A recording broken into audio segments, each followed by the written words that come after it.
Welcome back to a new episode of my video game impressions, and this time it's only about PC gaming, even though I did play one console game. It was Lollipop Chainsaw, and my advice is, if you're not sure if you're gonna like the game, go download the demo on PlayStation Network or Xbox Live, if there is actually a demo, and try it out. If you like it, go get the game. It's already like $20 or $25. So it's an okay game, definitely. It's funny. The story is amazing. Well, the story is funny, not amazing. Doesn't matter. I do want to mention two things from news, gaming news. Is that Persona, the fighting game, Persona Arena, Persona 4 Arena, the fighting game, Atlus has actually locked the PS3 game. It means that it's region locked. It means that second time I'm saying it.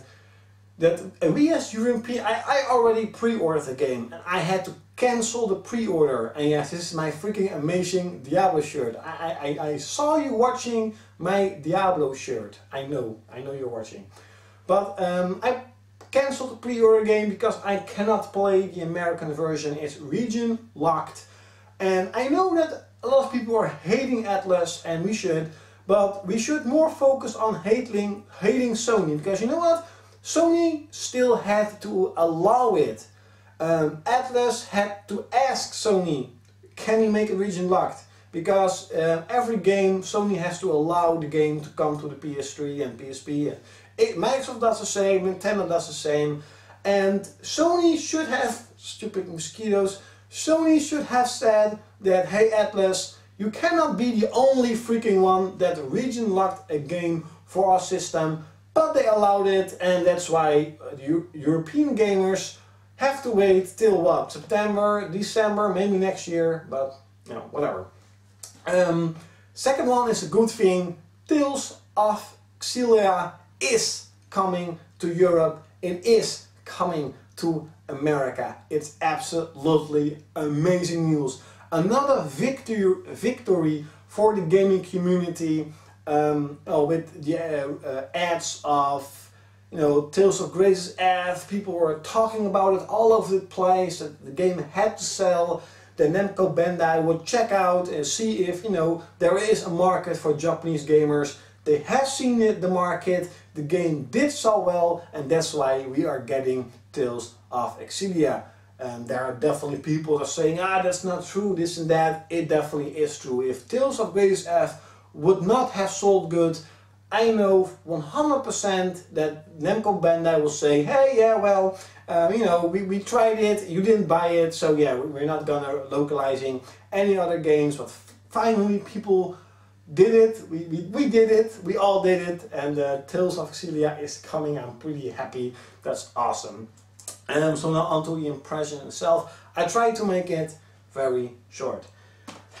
Dawn of War, the complete collection. It has the four expansion packs for an RTS. That's pretty awesome. It was like €5 or €6.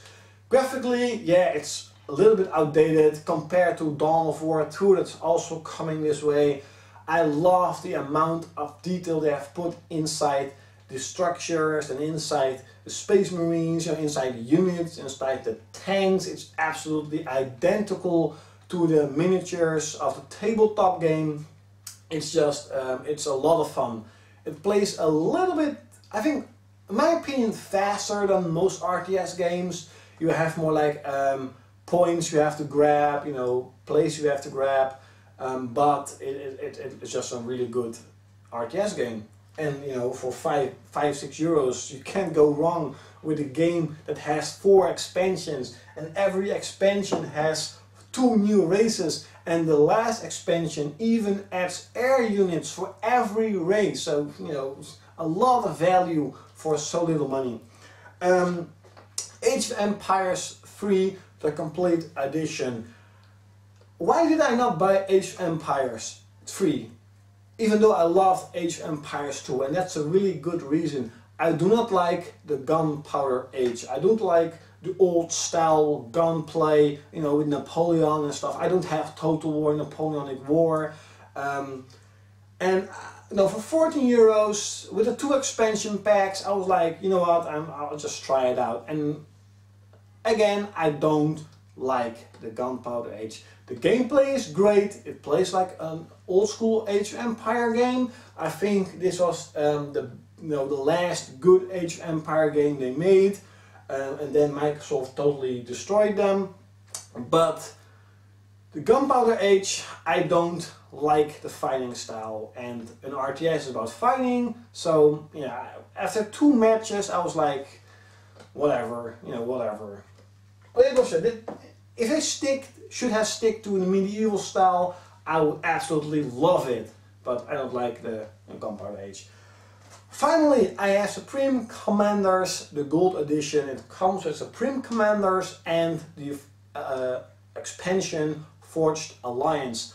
I already have Supreme Commanders. I absolutely love the grand skill it has, the giant battles, the hours you have to spend building your army and building defenses and micromanaging your base is absolutely amazing. And not only can you micromanage your base, but some maps are so freaking huge. You can create a small special base or an island base. That's absolutely amazing. And some matches in my game can up to 12 hours, 14 hours.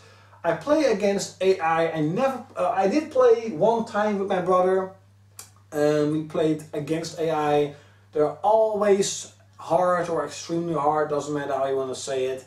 But the AI, they at the end they definitely spam units against you. But with Supreme Commander, spamming units does not work. If you're fighting against a square of like 150 units, a couple of spamming units are doing no damage. And yes, sometimes they do come in waves, but it's like waves of 25 or 20 units, and that's not really good. So even though I enjoyed it a lot, the AI wasn't really tactical. I didn't need to be tactical. The Forged Alliance, I played only 1 match, and it seems the AI has been improved.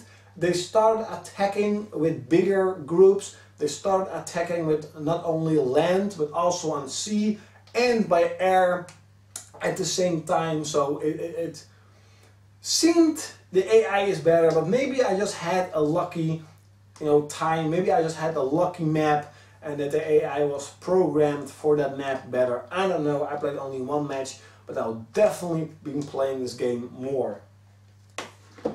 I got Supreme Commanders Gold Edition, and what game pops up in my mind? I was like, oh yeah, I had to get that game for only €4. I got Supreme Commanders 2. Well, it's a physical release. Again, just like consoles, I like physical releases, even on PC. It had, the disc is gone because it's in my laptop. But the funny thing is that when I put in my disc, you have to create a Steam account. So I have a Steam account. If you want to add me as a friend, just search for klaudkil, and you'll see me. Add me. I only have Supreme Commanders. I will only be playing Supreme Commanders, and there's only, I think, 1 game I maybe will get. But again, if you want to play against me or with me, you can always hit me up with Supreme Commanders. What will I say? Oh yeah, that. So Supreme Commanders 2. It's like, oh yeah. So god damn it. I was saying that I was like, I'm gonna install the game, but no. You actually have to download the game client from Steam and then install the game, instead of just, why the freaking hell does it have a disc? Why the hell? Doesn't matter though. Supreme Commanders 2. The battles are much improved. They are faster, they are more fluid, but then again, there is a cap of only 500 units.